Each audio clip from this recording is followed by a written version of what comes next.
ginagawa yun at nagawa na. Repent and seek forgiveness.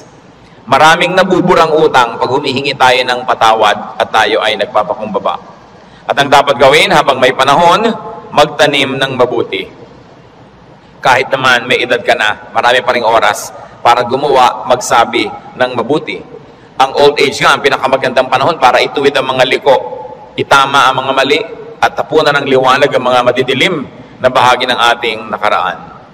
When you worry too much, baka kulang sa pananalig. Perhaps you're lacking in faith. Sa Matthew 8:24-26, without warning, a furious storm came up on the lake so that the waves swept over the boat. But Jesus was sleeping. The disciples went and woke him, saying, "Lord, save us. We're going to drown." He replied, "You of little faith, why are you so afraid?" Then he got up and rebuked the winds and the waves, and it was completely calm.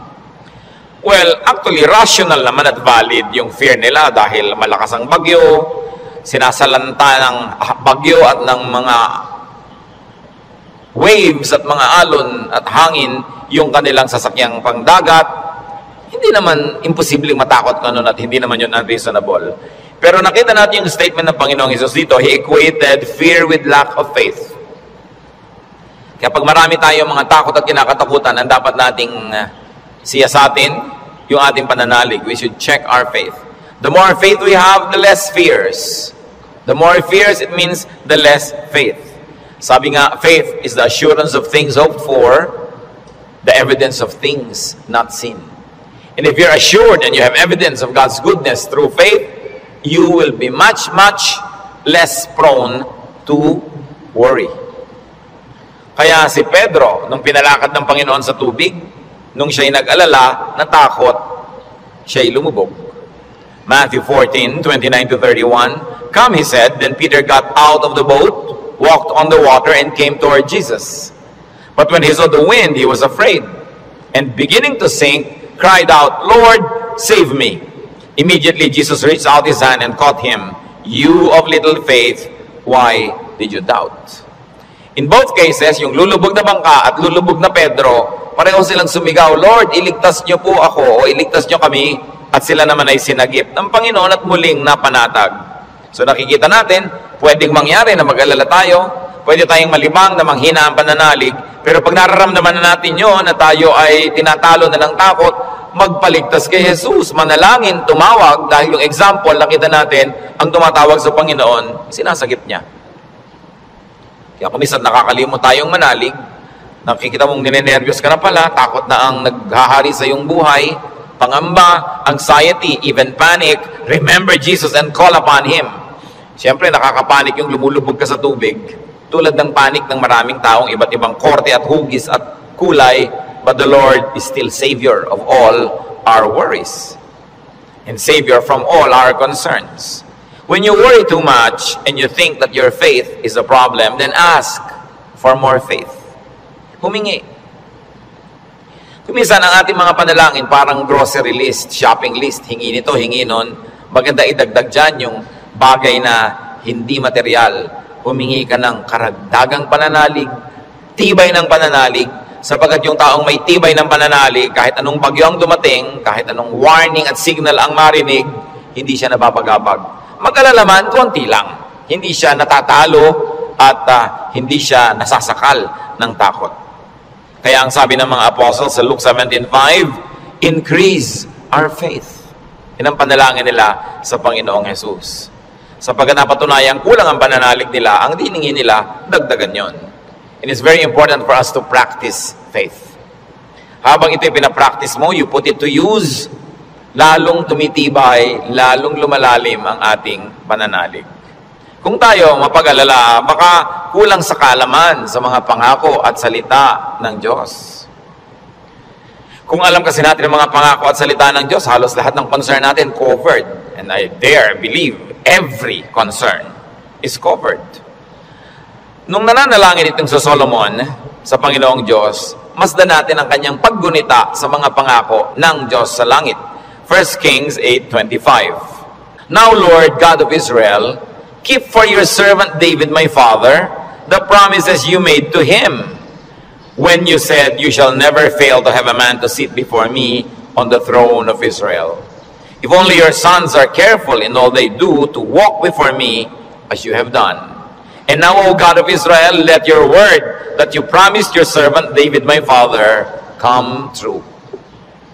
Malakas ang loob nitong Solomon na humingi sa Diyos sapagkat alam niya ang pangako ng Diyos sa kanyang tatay na si David. Kaya sabi niya, yung mga ipinangako niyo po sa ama ko, tuparin niyo, O Diyos. At pagka ang Diyos ay nilalapitan natin, na ang daladala natin ay yung pangako niya mismo at salita niya, ay nakakatiyak tayo na yun ay i-honor. Because God will always honor His word. Solomon, knowledgeable of God's promises to his father, claims it. So it's important for us, bago dumating ang worry, bago dumating ang fear, to know, then to claim and apply God's provision. Hindi kung kailan ka na nag-aalala at natatakot o ka pa maghahanap at mag-aaral, baka sa kalituhan mo, wala kang makita. Kaya mahalaga, mag-aral na agad. Sa uluhin ng mga salita ng Diyos, at i-quote sa sarili mo, i-quote sa pinoproblema mo, ang mga pangako niya. Bagamat kung hindi mo yung nagawa at may problema ka na at naghahanap ka pa rin, kapakipakinabang pa rin yun. Pero tiyak na kapakipakinabang lalo kung ginagawa natin before the need arises. Psalm 119 verse 50, sa lahat po ng mga nagdurusa, nahihirapan, memoryahin nyo itong verse na to, alalahanin, gunitain, anumang wika. My comfort in my suffering is this: your promise preserves my life. 5 very big words here. Suffering. Namnamin natin ang Psalm 119:50, sabi, my comfort is my suffering. So unang-una, suffering. Pagka atin pong inalala yan, there is suffering. We all go through suffering. Pero sabi niya, my comfort in my suffering. Bawat suffering, bawat pagdurusa, may kakambal na ginhawa. May kakambal na pampalubag loob, pampalakas ng loob. Sa niya, my comfort in my suffering is this: your promise preserves my life.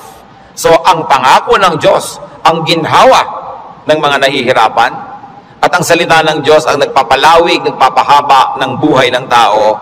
Kaya napakahalaga na alam niya ang mga pangako ng Diyos.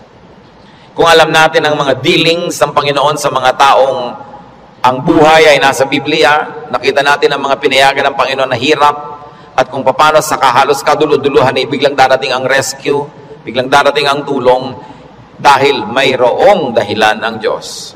At ngayon, hindi lang nailigtas yung mga tao na yon, nagiging huwaran pa natin na maging tularan natin sila, ang kanilang pananalig at ang kanilang pagkapit sa Diyos, lalo't lalo may mabibigat na mga suliranin. Psalm 119, 116, sustain me according to your promise, and I will live. Do not let my hopes be dashed. So, sabi nga nun, hawakan mo ako, akayin mo ako, patuloy mo akong buhayin ayon sa iyong pangako. At siguradong ako'y patuloy na mabubuhay. Huwag mo akong hayaang mawalan ng pag-asa.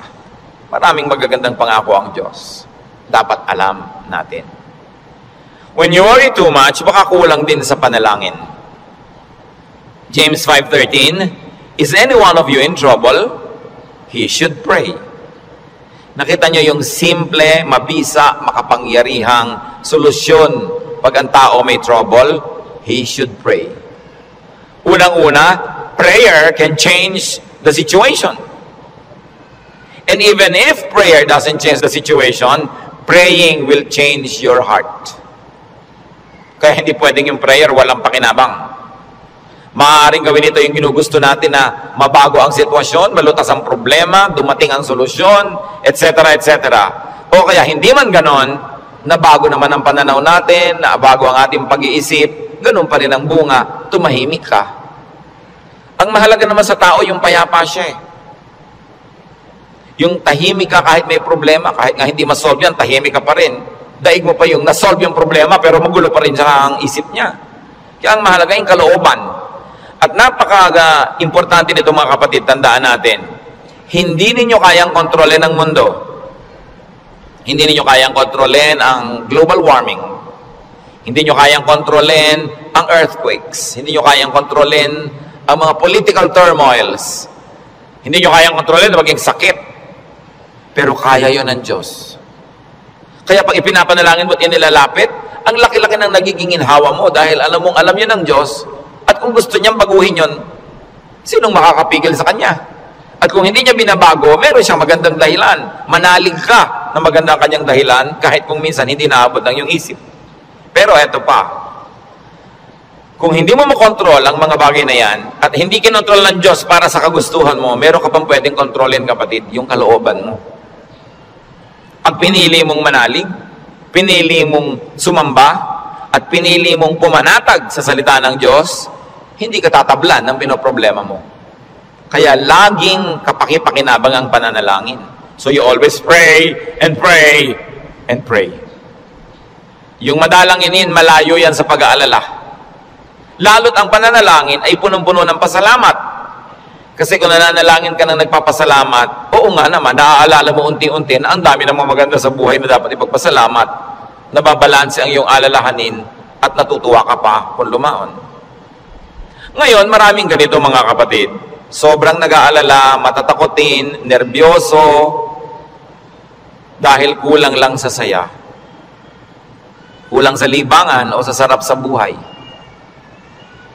Napakahalaga na ang tao ay may saya, may libangan, at may sarap ng buhay. Kaya marami mga tao naghahanap ng aliw. Kung bakit marami naman sa atin, kahit nakakaranas tayo ng hirap, nagiging judgmental tayo sa mga nag-aaliw. Ano naman ang sama sa mag-aliw? Kung hindi mo ninanakaw ang yung aliw, wala kang pinapatay, wala kang ginagawa ng masama. Kaya pag tumatanda na ang tao, marami dyan nagkakaroon ng diversyon. Alam nyo, yung may diversyon, napakalaking blessing yan. Kasi ang daming alalahanin. Pag tumatanda ka na, nararamdaman mo na yung mga kasukasuan mo, ayaw na masyadong tumiklop o bumuka ang mga tuhod mo at mga braso. Nararamdaman mo nang mahihiluhin ka, halimbawa, lumalabo ang iyong mata, dumadami ang iyong mga sakit, at kumukonti, usually ang iyong pera. Bihira naman yung papayaman, papadami pera, no? Kadalasan ay papaubos, nawawala ng hanap buhay, nagre-retire. Tapos ang mga mahal mo sa buhay na uubos na. Ang lahat ng mga tiyo mo, magulang, ubos na. Parang yung kayo na lang na magkakapatid ang next in line. No? Dati may mga matatanda kang tinitingnan, pinagmamanuhan. Ngayon, wala na. Ikaw na lang lagi ang pinagmamanuhan. So inisip mo, ako na kaya next. Yung lampas ka na sa alas 12 tanghali ng buhay, yung mga nasa alas 3, alas 4:30 ka na, alam mo yun na malapit na akong humarap sa mga katotohanan. Alam niyo yung mga ganon, sobrang magbigay ng alalahanin. At hindi naiintindihan nyo ng mga tao na hindi pa nakakaranas noon. Kaya marami sa ganong edad, mga past 50, kung kailan pa nagkaroon ng ganong edad, machichismis pa, ang bata-bata naman ang boyfriend ni kumare. Eh kung biyuda naman siya, diba? Kung bata ang boyfriend niya, naiinggit ka. Diba? Ang bata-bata naman ang girlfriend ni ganon, kung biyudo naman siya o wala naman siyang asawa, ano naman ngayon? If there are 2 less lonely people in the world.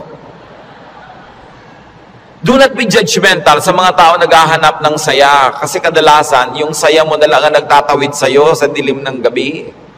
Yung konting saya mo na lang ang nagbibigay sa'yo ng dahilan para mabuhay pa uli, para bukas o next week. Yung konting libangan mo ang nagbibigay sa'yo ng liwanag sa otherwise ang dami-dami mo mga alalahanin sa buhay. Hindi dapat silang ginajudge. Pag may nakikita kang dalawang taong magkasama, hindi sila magkaedad, ang tanda-tanda naman ng boyfriend niya, baka naman kulang siya sa pag-ibig ng magulang nung araw. Mabutit nakakuha na ng husband, meron pang tatay. Kung minsan bonus, may lolo pa. Inggit ka. Diba? Kung minsan naman, bakit kaya ang bata-bata nang nagugustuhan ito, may edad na siya? Kung puro kapwa matanda niya ang nakikita, ang pinag-uusapan laging arthritis, blood pressure, blood sugar, mga katarata, glaucoma, nakaka-depress. Kaya kung minsan masarap kasama yung bata na walang iniisip ng mga alalahanin, puro happening at gimmick ang naiisip, nalilimutan mo mga problema mo. At yung problemang hindi nasosolve, malaking bagay, kung nalilimutan man lang kahit sandali. Because you keep your sanity and you keep your cheerfulness. Mga kapatid, huwag kayong killjoy sa mga taong humahanap ng ligaya. Kasi hindi nyo naman papaligayahin Halimbawa, yung nanay nyong byuda, may boyfriend. Mano, byuda naman. Bakit sasamahan mo pa siya pag gusto niyang manood ng TV? Sasamahan mo ba siyang manood ng sunset? Hindi rin naman. Busy ka rin sa sarili mong asawa at mga anak. Tapos pinagkakaitan mo yung nanay mo, yung tatay mo ng kaligayahan. Ang mga tao kasi maraming dala, maraming problema. Matuwa tayo pag nakakakita sila ng konting itinatawid sila sa ganong mga hirap. Pasalamat ka na hindi na nga ikaw ang magtatawid at hindi na ikaw yung kailangang laging nandoon. People have needs. Kaya kailangang maging maunawain. Kaya kung marami tayong mga alalahanin, baka kulang ka lang sa entertainment. Hindi naman masama yung entertainment basta wala kang binibreak na law of God. Kumisa kasi yung mga relihiyoso kung bakit galit na galit sa mga tao. Uy, alam mo, Christian na Christian si ano, nakita ko siyang nagbingo. Kung lumigaya ba siya, hindi naman ninakaw sa iyo yung pantaya. No? So, marami magtatanong yan sa akin and marami will feel uncomfortable. But, lalo yung mga may edad na nating mga nanay, mga tatay, kung ikaliligaya nila, diba, kakausapin mo ba yan sa haba ng mga kwento? Hindi naman lagi. Basta't walang nananakawan at hindi ka naman naghahangad, gusto mo lang malibang. Kung gusto ng Panginoon, tayo ay magkaroon ng buhay na masaya. Si Elijah, propetang-propeta, natalo ng lungkot, gusto tuloy mamatay. 1 Kings 19:3-5. Elijah was afraid and ran for his life. When he came to Beersheba in Judah, he left his servant there, while he himself went a day's journey into the desert. He came to a broom tree, sat down under it, and prayed that he might die. I have had enough, Lord, he said. Take my life. I am no better than my ancestors. Then he lay down under the tree and fell asleep. Nakita niyo ang problema niya, natatakot siya, nagtatakbo siya, napagod, tapos iniwan pa niya yung assistant niyang lalaki, nag-isa siya maghapon, magdamag, sobrang nalungkot, na-depressed tuloy, pinaghahalo-halong gutom, pagod, gusto tuloy mamatay. Pero nung ginising ng anghel, pinakain, pinainom, pinatulog uli, ginising, pinakain, pinainom, pinatulog uli. Sumaya na naman, tuloy na naman ang ministry niya. Mahalaga, nakakatawid ka sa difficult days. Ecclesiastes 2:24, a man can do nothing better than to eat and drink and find satisfaction in his work. This too I see is from the hand of God. Nakita nyo, mapaka-halaga kay Solomon i-emphasize na sabi niya, yung pagkain, pag-inom, pagsasaya, galing din yan sa Diyos. Bakit niya idinidiin? Kasi akala ng iba, ang galing lang sa Diyos, tinik, krus, pasakit, kalbaryo. Ganon. Kung kailangang danasin yun, danasin. Pero hindi laging ganon ang kalooban ng Panginoon. Gusto niya tayo na mag-enjoy. At sabi, to find satisfaction in all His work. Not in somebody else's work, not in somebody else's fruits, but in someone's work. In other words, kung nasan ka, anong ginagawa mo, doon ka umimbento ng saya. Doon ka humanap ng ikaliligaya mo, sapagkat yun ang doable, yun ang reachable. Ecclesiastes 3:13, that everyone may eat and drink and find satisfaction in all his toil. This is the gift of God. Gusto ng Diyos, pag kumakain ka, masaya ka. Umiinom ka, na-enjoy mo yung iniinom mo. May ginagawa ka, hindi ka nagdadabog, natutuwa ka sa ginagawa mo. Ang payo pa ni Solomon, Ecclesiastes 9:8, always be clothed in white and always anoint your head with oil. Baka naman bukas sa kaputi na kayo lahat. Yung puti kasi is associated with linen sa Israel at sa mga disyertong bansa tulad ng Egypt, kaya lahat ng mga nobles laging naka-white, naka-linen. Ibig sabihin kasi comfortable and beautiful. So ang sinasabi ni Solomon, be comfortable, have pleasure, and enjoy beauty even in what you wear. Sa dami ng lungkot ng mundo, pag may konting saya na pwede mong kunin sa hangin, kunin mo. Pag may konting kaligayahan, kunin mo. Kasi maraming kalungkutan na hindi mo pwedeng iwasan.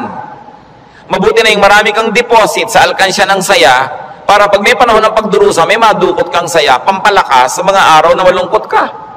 Kaya kung may pagkakataong sumaya, magpakasaya ka. May pagkakataong gandahan ng environment, gandahan mo kasi kuminsan napipilitan kang tumingin sa hindi maganda. Meron kang pagkakataong guminhawa, pag ginawahin mo. Kasi maraming beses, hindi ka maginhawa at wala kang magagawa tungkol doon. So marambuti na yung marami kang pabaon sa sarili mo, na saya, tawa, kagandahan, para pagka panahon ng tagsalat, meron kang panggagalingan ng lakas. Surround yourself with what is beautiful and pleasurable and comfortable. Sabi nga ni Balagtas, sapagkat ang mundo'y bayan ng hinagpis, mamamaya'y sukat tibayan ang dibdib. At ang isa sa mga pagpapatibay niyan, whenever you can be happy, be happy. So that when sadness that cannot be avoided comes, then you are well equipped. Because yung balance mo, kahit ma-withdrawhan ng lungkot, yung sayang nakatago, ang balance mo, marami pa ring sayang natira. Kaya ministry natin, mga kapatid, na magpasaya rin sa isa't isa. Hindi magpalungkot. Hindi may nagsasaya, maiinis ka. May nagkakakanta ng I did it my way, babarilin mo. Hayaan mo siya magkakanta. Alam mo ba kung anong problema niya sa buhay? Baka kailangan niya ang kidney transplant. Baka yung asawa niya may cancer. Baka ang mga anak niya walang pangmatrikula. At gusto na niyang tumalon sa ilog na walang tubig dahil El Nino. Kaya ang laki ng problema. Tatalo ka sa ilog, di ka malulunod. So malaking problema yun. So kumanta na lang siya ng I did it my way kahit wala sa tono. Babarilin mo pa. Surviving na nga yung tao. Marami sa atin, they're just trying to survive. Kung minsan nagdadamit ng akala mo payaso o Santa Claus o snowman, hindi mo siya maintindihan. Pero kung nagpapaligaya pa sa kanya, hindi naman ninakaw sa iyo yung suit niya, anong pake mo? Hayaan mo siya, masaya siya. Hindi natin dapat ginadjudge yung kapwa according to our standard. Ako, hindi ko isusuot yan. Eh siguro, kontento ka sa buhay mo ngayon, masaya ka. Eh baka may hinahanap siyang ligaya na hindi mo naman ibibigay. Eh ano ngayon kung gano'n na suot niya? Mahalaga sa spiritualidad, ang tunay na spiritualidad, ang bunga niyan mga kapatid, kabaitan sa kapwa. Ngayon, kung hindi ka mabait, kahit sa ulo mo yung buong Biblia, sayang lang. Para ano? When you worry too much, baka sobra ka ng pakikinig sa balita. Bad news. Yung makinig sa balita, manood ng primetime TV, garantisado, lulungkot ka. Kung hindi ka naman mawala ng ganang kumain dahil oras ng hapunan. Babae, tinadtad, sinigan, inilagay sa drum, nilagay ng semento, hinulog sa dagat. Gusto niyo bang panghimagas yan sa inyong paghahapunan? O kaya appetizer, kung late kayo wala kayong mapapala kapapanood yan. Hindi niyo naman kailangan malaman. Nananakot lang para bumenta. Siyempre, because bad news is good news in journalism. Ibig sabihin, papansinin ng tao. Pag nagpapakinig ka sa mga El Nino, La Nina na yan, mga earthquake, takot ang aabutin mo. Eh, may magagawa ka ba dyan? Ikaw ba si Bernardo Carpio? Sige, pigilan mo ang paggalaw ng lupa para huwag lumindol. Kaya mo ba yan? So, yan ang mga takot na hindi mo naman kailangang entertainin. Kasi wala ka naman magagawa tungkol dyan. Kaya manalangin ka. Yan sabi, pray, pray, pray. Siyempre, marami pang nananakot ay padami na ng padami ang tao sa mundo. Actually, pag nag-aeroplano kayo, makikita nyo, ang dami pang lupang walang laman eh. Nagkakagulo lang yung mga tao sa mga bayan-bayan at crossing. Parang ang dami pang maluwag. Napakarami ka lang siksikan kasi because of the imbalance ng economy. Natatakot ang mga tao na mauubos na daw ang langis. Actually, mga daang taon pa yan bago maubos. At hindi pa nga nauubos, nakaka-invento na ang tao ng mga bagong alternative sources of energy. Ang tao kasi fearfully and wonderfully made by God. We were made wonderfully. People will find a way as life finds a way. Sabi niyo, mapapangit na ang buhay. Hindi totoo yun. Tingnan nyo lang ang cellphone na hawak nyo o nasa bag nyo, malalaman nyo kung masenso ang buhay. Nung araw, mayayaman lang ang mga may telepono. Yung halos gumapang ka sa lupa, kumatok, pwede po bang makitawag, Mrs. Cruz? Di ba? Dahil sila lang ang may telepono, siya naman may rollers pa. Mamaya! Ngayon, kahit balot vendor, may cellphone. Hindi pa ba yan asenso ng humanidad?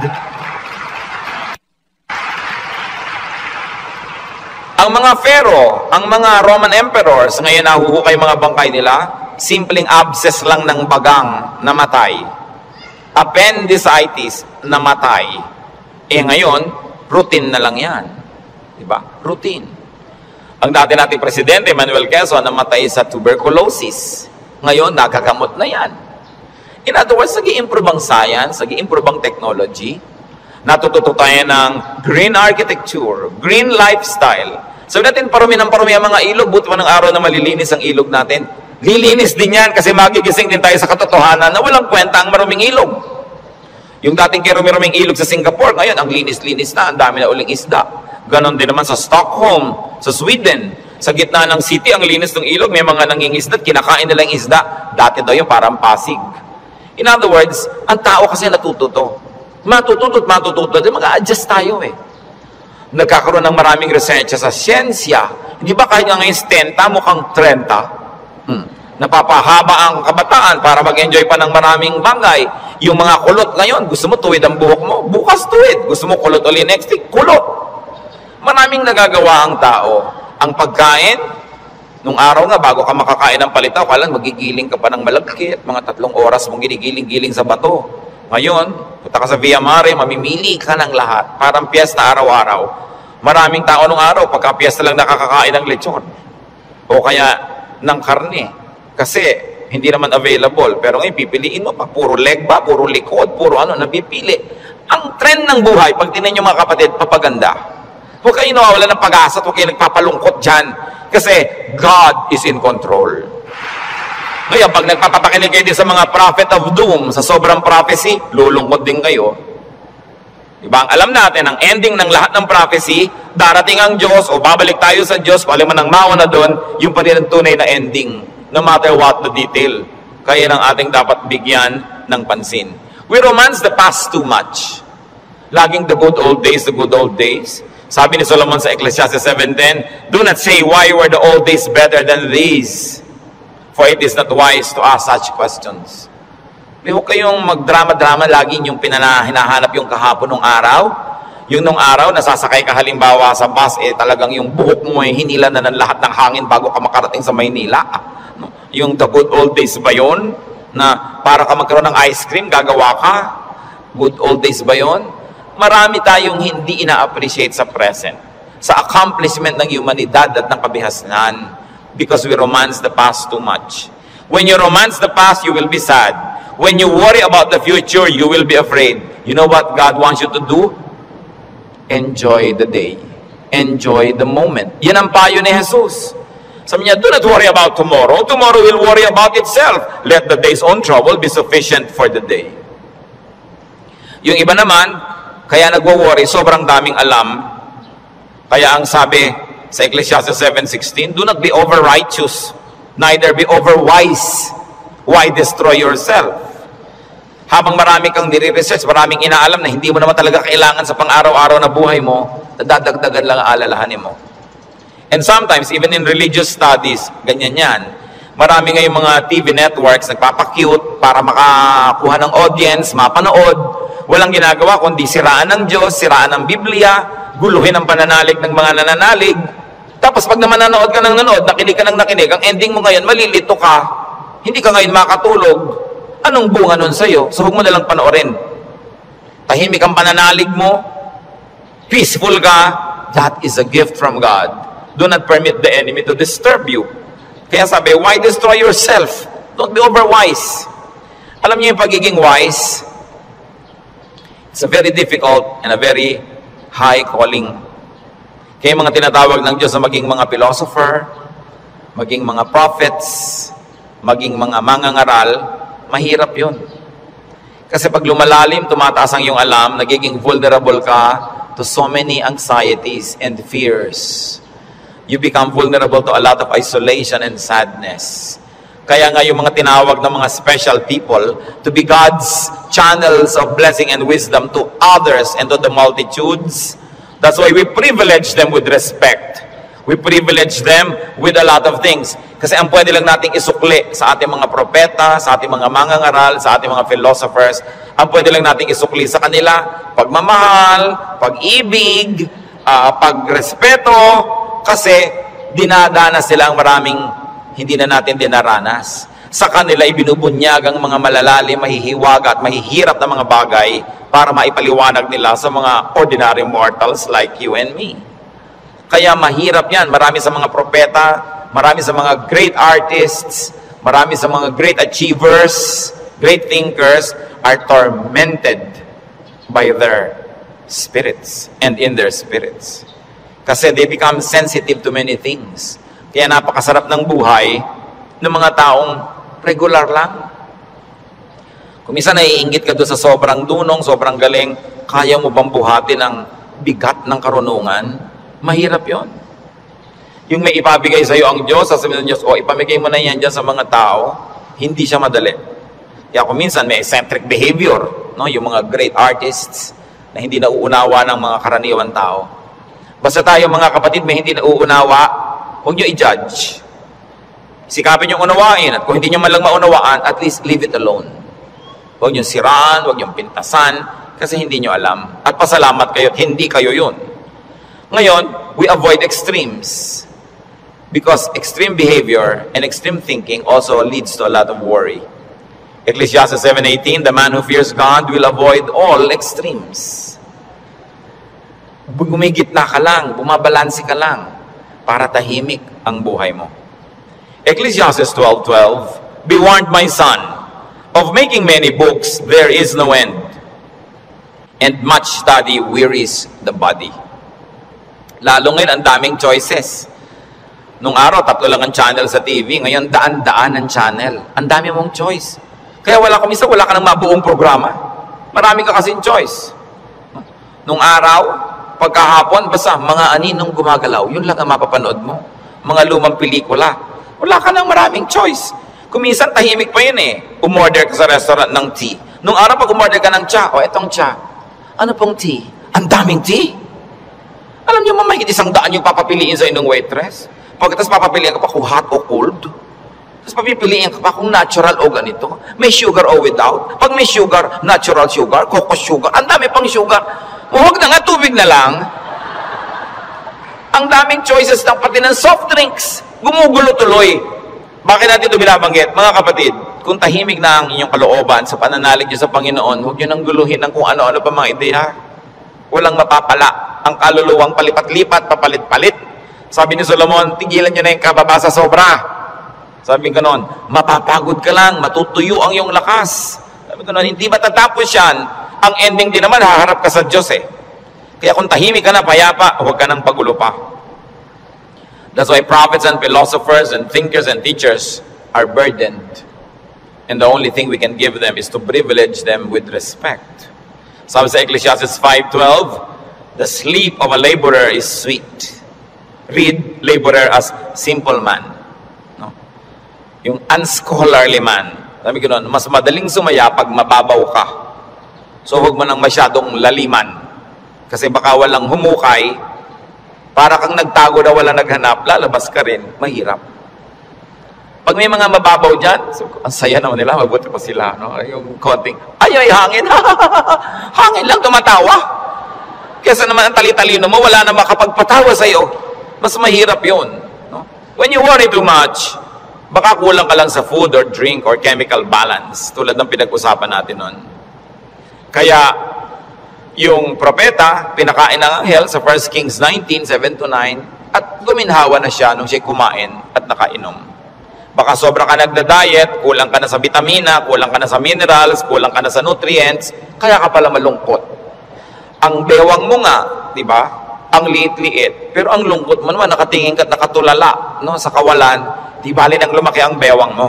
Basta masaya ka. No? Ang mahalaga, yung kalooban mong masaya ka. Kasi ang buhay maiksi. Alangan namang ubusin mo pa sa lungkot yan. Kailangan i-maximize mo yung saya. Kaya si Timothy na laging sinisikmura, sabi sa kanya ni Paul sa 1 Timothy 5:23, stop drinking only water and use a little wine because of your stomach and your frequent illnesses. So kulang siya sa chemical balance. Binabalanse. The Lord Jesus' prescription against worry, Matthew 6:26-34. Sabi niya, look at the birds of the air. They do not sow or reap or store away in barns, and yet your heavenly Father feeds them. Are you not much more valuable than they? Who of you by worrying can add a single hour to his life? Sabi, ba't ka nag-aalala? Kita mo yung mga ibon, hindi naman yan nag-agriculture, pero pinapakain, buhay din yan. Mas mahalaga ka kaysa ibon. Kaya ang unahin mo, manalangin, lumapit sa Diyos, manalig. Tapos marami ka pang ibang alalahanin, etc., etc. Kaya sa verses 26-34 ng Matthew 6, sabi ng Panginoong Jesus, and why do you worry about clothes? See how the lilies of the field grow. They do not labor or spin. Yet I tell you that not even Solomon in all his splendor was dressed like one of these. And if that is how God clothes the grass of the field, which is here today and tomorrow is thrown into the fire, will he not much more clothe you, O you of little faith? Sabi, ba't ka nag-aalala kung ano isusuot mo? Mga little things pa yan. Kasi yung damit dyan, symbolic of all other things. Food and drink, symbolic of all our needs. Plus, what to wear. Sabi niya, nakita mo yung mga damo. Hindi naman gumagawa ng tela yan. Hindi yan naggagawa ng damit. Pero kahit si Solomon, sa kanyang kayamanan, hindi nakapagbihis tulad ng magagarang damo na yan. At kung yung mga damo na buhay ngayon, bukas ay tuyot na at sisigan na lang, ay dinadamitan ng Diyos ng maganda, ikaw pa kaya ang pabayaan ng Diyos? So pag nag-aalala tayo, tumingin ka sa lumilipad na ibon, kaya dapat hindi tinitirador ang ibon, dahil anong titingnan mo kung walang lumilipad? No? Hayaan nyo silang magliparan dyan. At tumingin ka sa damo na maganda, tumingin ka sa isda na maganda, tumingin ka sa lahat ng magagandang likha ng Diyos, ikaw pa kaya ang hindi alagaan? Kung yan nga, inaalagaan. Kaya sabi ng Panginoon sa Matthew 6, 26-34, kadugtong, so do not worry, saying, what shall we eat? Or what shall we drink? Or what shall we wear? For the pagans run after all these things, and your heavenly Father knows that you need them. Nag-aalala ka kasi alam mo kakailanganin mo. Huwag mong kalimutang alam ng Diyos na kailangan mo yun. At kung inassignan ka ng buhay ng Diyos na ganito kahaba, alangan namang wala siyang ilagay na provision, paano ka mabubuhay? Hindi matutupad yung plano niya para sa'yo. Kaya pakakainin ka niya. Bubuhayin ka niya. Maaaring hindi siya laging gumawa ng himala, pero itinanim niya sa iyong isip, sa iyong puso, sa iyong naturalesa, na bubuhayin mo ang iyong sarili, kahit anong mangyari. Life finds a way. Kaya yung mga nagbebenta ng life insurance, pag tinanong mo, ba't po kayo nag-i-insure ng mga tao, paano kung mamatay lahat yan? Sasabihin nila, hindi. Kasi ang tao, talagang kahit anong mangyari, pananatilihin niya ang sarili niyang buhay. Kaya yun ang kakampi ng insurance company, yung pag-ibig ng tao sa buhay, nabubuhayin niya ang sarili niya. Ikaw ba halimbawa, pag may insurance ka, napapalitan ng paa mong naputol, puputulin mo nga para mapalitan. Hindi, di ba? Hindi ko may insurance ka, gagawin mo yun. Kasi mahal mo yung katawan mo, mahal mo yung buhay mo. Itinakda yun ng Diyos. Kaya mananatili ang tao under His care. It is natural to us. So why worry about global warming? Luma na yun. El Nino or La Nina or earthquakes, lalong luma na yun. No? Pag tinignan yung mga guho ng mga Roman buildings ng 2,000 taon na ang nakalipas, noon lumindol. Laging may lindol. Lagi. Buhay pa rin ang buong humanidad. No? May mga nasasalanta, pero marami pa rin nanatiling buhay. At as we always say,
yung isa hindi. So, malaki na yun, alam na niya umuwi. Lalong-lalo kami ang pangatlo pa na hindi naman problema. Sabi niya, ipinanalangin ko na sa Lord. Wala ako sa kinakalagyan ng anak ko ngayon, pero nandun ang Diyos. So, binilin ko na. In fact, mas mahal naman ng Diyos yung anak ko kaysa mahal ko yung anak ko. So, magtitiwala ako at matutulog ako. Dahil anong mapapala kung gising ako dito? So, iba-ibang attitude, pare-parehong sitwasyon. Your attitude will shape your lifestyle. No? Ganon yun. Kung minsan, merong mga asawa na hindi na halos pansinin ng asawa nila, laging wala. Merong mga nag-aalala, bakit siya laging wala, etc. etc. Meron mga, ay salamat, wala siya. Marami akong magagawa ngayon, walang abala. Nasa sayo yan, kung anong gagawin mo sa buhay mo. Pero hanggang hindi mo pinoproblema ang isang bagay, hindi yun problema. May iniisip mo, ano kaya, Pastor, ano magagangyari po pag natunaw lahat ng mga yelo sa North Pole? Lumayas ka sa harap ko, hindi ko alam. Bakit mo ipapaproblema sa akin ng mga yelo sa North Pole? Diba? Doon natin po problemahin yan. Magdasal ka, kahit alam ko na kasi lumubog ang buong mundo eh. Gusto ng Lord na lumutang sila Noah, lumutang. Di lumapit ka sa Diyos para kahit lumubog, lumutang ka. Bakit mo problemahin yung buong yelo, buong Antarctica? Ang saya-saya ng buhay ko dito, bibigyan mo ako ng problema. Ano po kaya't naglilindol? Kaya ba natin pigilin kahit anong gawin natin dito? Diba? But of course, there are practical things you can do to minimize risk and danger. But you can only do so much. Kaya nga may Diyos eh. Para yung hindi mo kaya, ipasa Diyos mo. Magtiwala ka at mag-enjoy ka ng buhay. Gumawa ka ng mabuti. Kaya tayo gusto ng Diyos na pumanatag, tumahimik, para sa kapanatagan at katahimikan, ma-inspire kang gumawa ng mabuti. Hindi lang para magpasasa sa sarap. Your stability in life, your wealth, your security, your health, should not only be used for your personal enjoyment. It must become the springboard for much nobler missions in life. Na kumbaga, wala ka ng need, so pwede ka na magbigay. Malakas ka naman, pwede kang tumulong. Tahimik ang loob mo, pwede kang umakay, umunawa sa mga magugulo ang loob. Kaya gusto nating pumanatag, umayos, hindi lang para magpasarap, para magawa natin yung mission na ibinibigay sa atin ng Diyos, na maging blessing tayo sa ating mga kapwa-tao. So, brothers and sisters, think about the things you worry about. It's your decision if you like to turn them into problems. Pag pinroblematize mo. Marami mga tanong pa, mga doktrina na hindi natin alam. Ano po kaya ang itsura natin sa langit? Hindi natin alam. Ang problemahin mo, mapasama ka doon. At alam natin yan, manalig ka sa Panginoon, humingi ka ng tawad para sa iyong mga kasalanan, tanggapin mo si Jesus sa Panginoon tagapagligtas, at siya na ang may problema sa mga detalye. Bakit mo pinoproblema? Kahit naman tayo magtalo, mapuyat, hindi natin masasagot. Ipa sa Diyos ang mga bagay. Ito ang isa sa mga pinakamalalalim na regalo ng Diyos sa atin sa pananalig. Nagkakaroon ka ng kapayapaan. Nagkakaroon ka ng katahimikan. Matthew 6:26-34, karagdagan. Sabi ng Panginoon, sa halip ng mga problema kayo, seek first His kingdom and His righteousness, and all these things will be given to you as well. Therefore, do not worry about tomorrow, for tomorrow will worry about itself. Each day has enough trouble of its own. Huwag laging alalahanin ang nakaraan, nakakalungkot. Kaya pag kami mga medyo senior ladies magpa-party, tapos ini-invite ako, baka ang tugtog nyo, puro 60s and 70s, ayaw kong pumunta. Puro na lang tayo nung high school natin, nung ganyan. Wala na ba tayong future? Puro past na lang ang pinag-uusapan? Kaya kung minsan nakakatamad na rin umaten ng mga high school reunion, walang pinag-uusapan ko din nakaraan. Mahalaga ang tao, engaged niya yung today, hopeful siya about tomorrow, may mga plans siyang pinag-uusapan, hindi puro past, hindi puro lungkot. Kasi sayang ang isang araw na inubos mo sa lungkot, pwede mo namang pasayahin. Okay, maganda rin naman kung minsan makinig ng mga lumang tugtog, mag-alala ng kahapon, pero huwag sobra. Because when you romance the past, you will be sad. Marami pa tayong, kaya hindi pa tayo kinukuha ng Diyos, may today pa, para mabuhay tayo today. At yung bukas, hawak niya yan, hindi natin hawak, so huwag yung agawin sa Kanya. Kaya nagiging mabigat, inaagaw niya sa Diyos yung pagbuhat sa past. Pero yung today, kayang-kaya nating hawakan sa tulong ng Diyos, kasi ibinibigay niya sa atin yung today. So sabi niya, ang alalahanin mo lang yung today. May maiinom pa po kaya tayo, Pastor, sa 2020? Ang layo pa noon. May tubig ka ba sa bahay mo ngayon? Meron po, masaya ka na. Bukas, lalagyan ulit yan ng Diyos. Sabi, give us this day our daily bread. Bakit mo lulutusin yung problema ng isang buong buhay sa isang araw? Yung lakas mo para lang sa problema ng araw na to, inuubos mo sa napakaraming araw na problema, kaya kinakapos. Pero lahat ng problema sa araw na to, kasya ang pagpapala ng Diyos sa araw na ito. Kasya. Humihirap kasi yung blessing today, hinahati mo para sa problem tomorrow. Yung problem tomorrow, may kasamang blessing niya yung nakakambal. So, yung ngayon ang atupagin mo sa buhay. Hindi ibig sabihin na hindi ka na magpaplano ng future. Nagpaplano ka generally, but you don't get obsessed with that.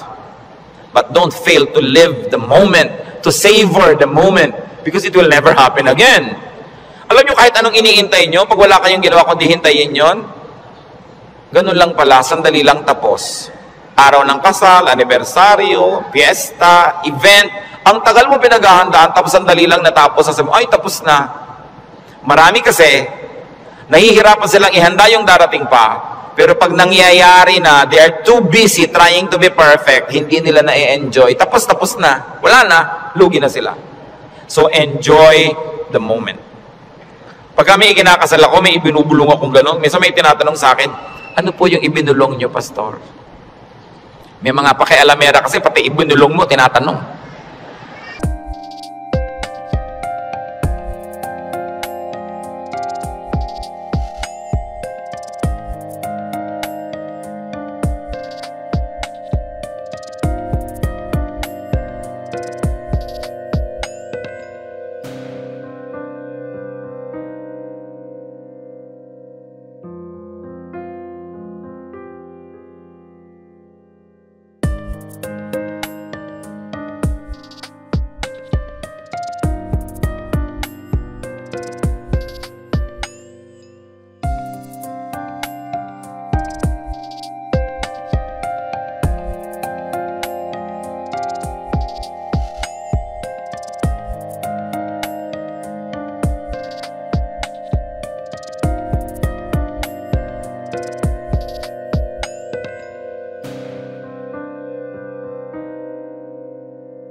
He is Savior. He is Lord.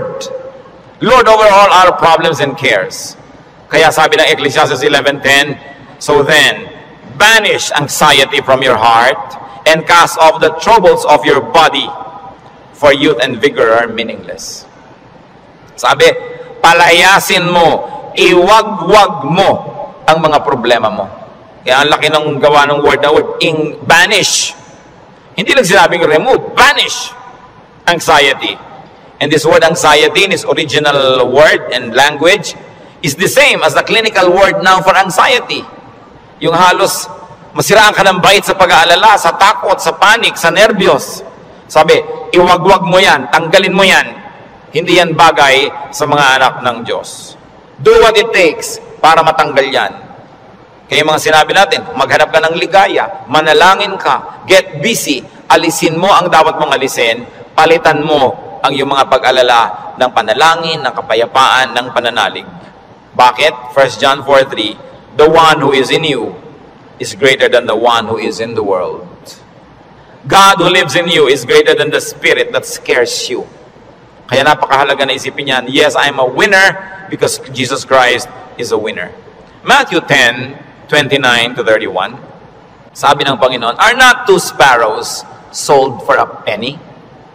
Yet not one of them will fall to the ground apart from the will of your Father.